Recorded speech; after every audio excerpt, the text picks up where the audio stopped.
دعائیں قبول ہونے والے کلمات۔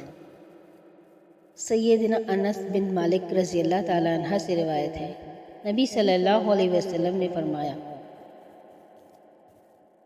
اللہم انی اسألک بأن لک الحمد لا الہ الا انت وحدک لا شریک لک المنان بدیع السماوات والارض ذی الجلال والاکرام۔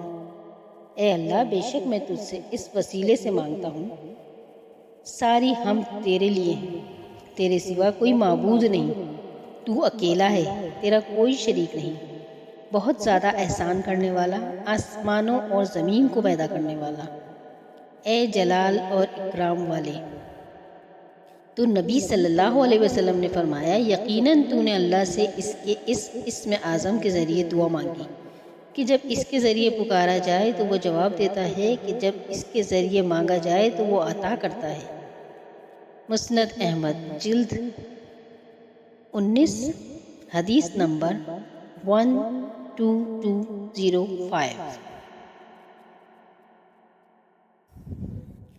سیدنا سعد رضی اللہ تعالیٰ عنہ سے روایت ہے کہ رسول صلی اللہ علیہ وسلم نے فرمایا، مچھلی کے پیٹ میں ذوالنون یونس علیہ السلام کی یہ دعا تھی، لا الہ الا انت سبحانک انی کنت من الظالمین۔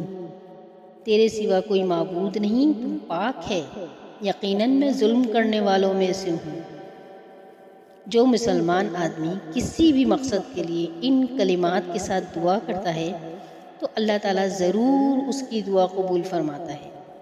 سنن ترمذی حدیث نمبر 3505۔